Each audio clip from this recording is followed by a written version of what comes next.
단종은 그렇지만 여러분이 아시다시피 슬픈 운명을 맞이하게 되죠.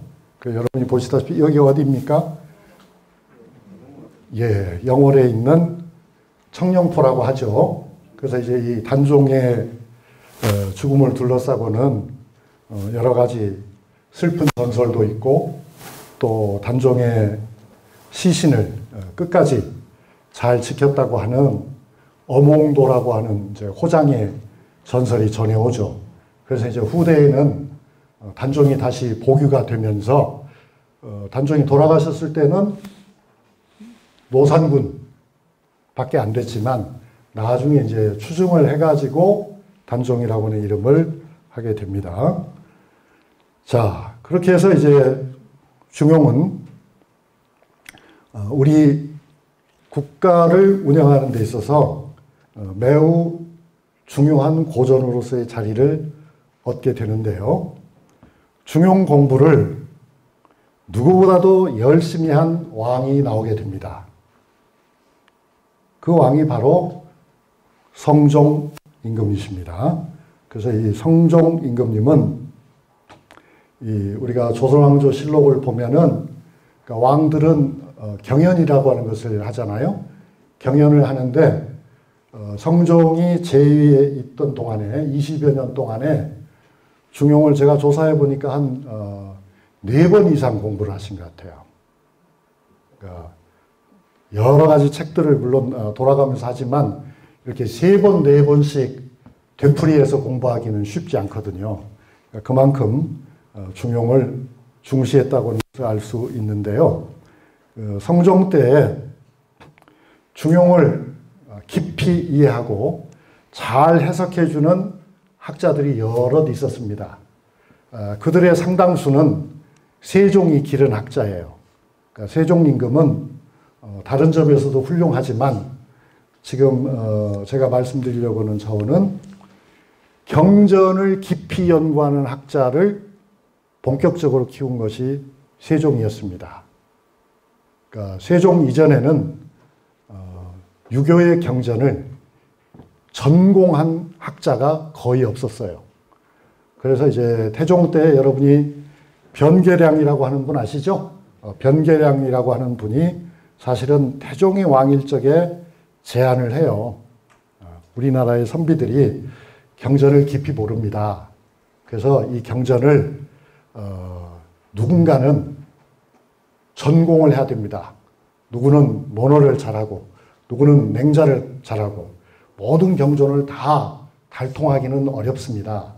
그렇게 사람을 뽑아서 했으면 좋겠습니다. 라고 했을 때 태종은 그 제안을 받아들이지 않았어요. 받아들이지 않았는데 세종 때가 되면서 왕은 변계량의 그 주장에 의미가 있다고 생각해요.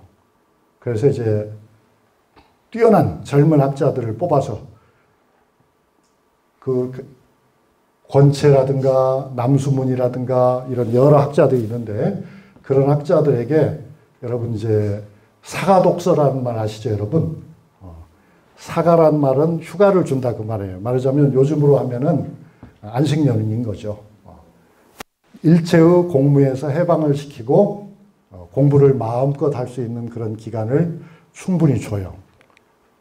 이제 그런 방법으로 학자들 많이 길러내서 그 학자들이 이제 성종 때쯤 되면은 조정에 가득했죠. 그래서 이제 왕이 시간 가는 줄 모르고 저녁 늦게까지도 공부를 해요. 그런데 조선왕조실록에 보면 둘째 줄에도 보이지만 이 성종이 왕이 되기 전에도 이미 유진에게서 중용을 배운 적이 있었습니다. 그러니까 그때 이제 참 인상적으로 잘 배웠기 때문에 조금 전에 이제 질문하신 분은 가령 이제 제 설명을 들으니까 이해가 안 된다. 그렇게 말씀하신 거잖아요. 그런데 아마 성종 임금은 유진이라고 하는 학자 설명을 들었을 적에 이해가 너무 잘 됐던 거예요. 그래서 왕이 된 다음에도 다시 불러가지고 그때 그 좋은 이야기 다시 한번 해달라고 그렇게 해서 또 공부를 하게 됩니다. 이제 그런 공부를 하면서 유진은 중용 집석이라고 하는 책이 있는데요. 그러니까 중용은 책 이름이고 집석은 뭐겠습니까? 주석을 모은 책이다 그 말이죠. 중용에 대해서도 그동안에 많은 주석이 나왔기 때문에 뭐 A는 B다, B는 C다 그런 정도가 아니고 설이 여러 가지 설이 있고 한 주장에 대해서도 그 중에서도 이제 어떤 설이 이 경우에는 타당하고 저 경우에는 좀 의심스럽고 이걸 모아놓은 책이 중용집석입니다. 그런 중용집석을 토대로 하면서 유진은 말하자면 이단에 대한 공격을 강화합니다. 그러니까 이단이라고 말하는 것은 여기서는 당신은 성리학을 국시로 삼았기 때문에 성리학과 다른 학문을 이단이라고 하잖아요. 그래서 이제 주로 불교나 도교에 대한 공격의 강도가 세지는 건데 윤회설을 비판해요. 그런데 이 윤회설 하면 우리는 보통 불교 윤회설로만 생각하잖아요.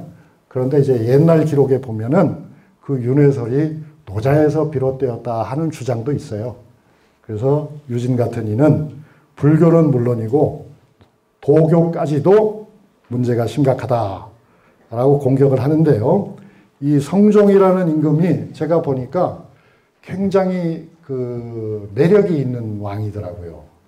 그러니까 저는 평생 역사 공부를 하고 있습니다만 얼마 전까지만 하더라도 성종 하면은 별로 그렇게 특별한 인상이 없었어요. 뭐 태종, 세종 우리가 다 아는데 세조 분명한 개성이 있는데 성종 뭐지? 성종에 대해서 별로 생각나는 게 없는데 그 시절에 문물이 완비된 것 위에 뭐가 있을까? 이렇게 생각을 했는데요. 공부를 많이 해보니까 그렇지 않더라고요. 성종이라고 하는 임금은 첫째 굉장히 학식이 풍부하고 두 번째로 아주 꼼꼼해요. 아주 꼼꼼해요. 그래서 아주 작은 문제도 치밀하게 따져요.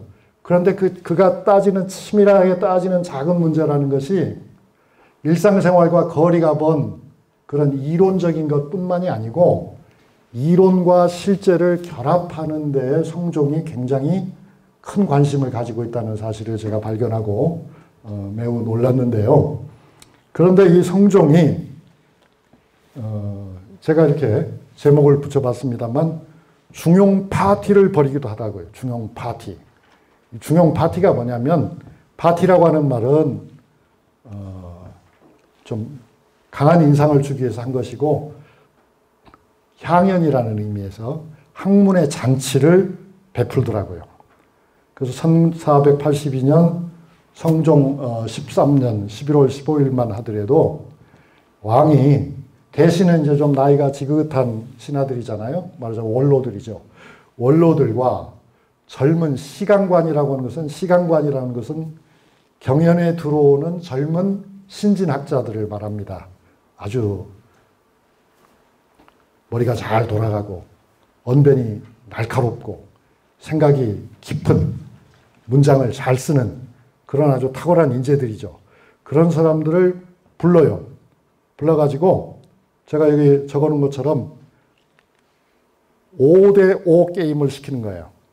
홍응, 노사신, 이극배, 서거정, 허종, 이파 6인의 6명 나이가 좀 지긋한 학자들 6명하고 젊은 학자들 5명을 조로 나눠 가지고 질문을 하고 응답을 하고 또 그 질문에 대한 답이 적절한지를 현장에서 점검하고 그렇게 해요. 그래서 이제 거기서 다뤄진 중요한 개념들이 중용에 나오는 성리학의 성이라고 하는 성품이라고 하는 본성이라고 하는 성의 개념. 그 다음에 누구나가 편하게 쓴 말이기도 하지만 따지고 보면은 굉장히 어려울 수밖에 없는 도라고 하는 개념. 그 다음에 교라고 하는 것도 그냥 가르침 하면 쉽지만 도대체 어떤 것이 가르침이고 어떤 것은 가르침이 되지 못하는가 생각해 보면은 여러 가지 의견이 나올 수 있는데요. 이런 중요한 개념들이죠. 근본 개념에 관해서 날이 저문 뒤에야 모임이 끝났다.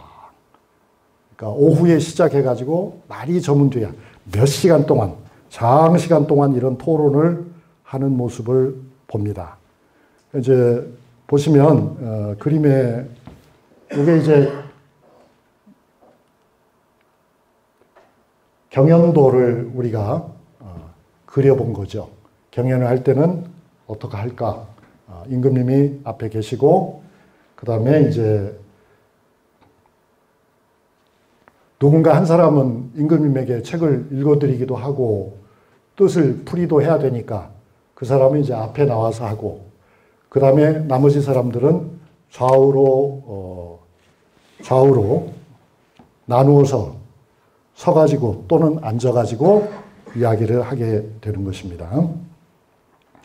그래서 실록을 자세히 조사해 보니까 아까 제가 중용 파티라는 표현을 했습니다마는 일종의 집담회의인 거죠. 정확하게 얘기하면 집담회. 집단적으로 토론을 하는 그런 모임인 거죠. 그런 모임을 왕은 매우 즐겼습니다. 그래서 성종 17년 11월 12일에도 보면 창덕궁 선정전에서 훌륭한 음식과 좋은 술을 제공하면서 20명의 신하들을 모아서 그 20명의 신하들은 이름은 제가 적어놨는데 여러분이 아실 만한 이름이 누가 있습니까? 대부분 아시나요? 여기서 김종직은 분명히 아시겠죠. 그죠? 우리 구미뿐이니까 김종직 아시죠? 성종 때 말하자면 떠오르는 별이었죠. 김종직.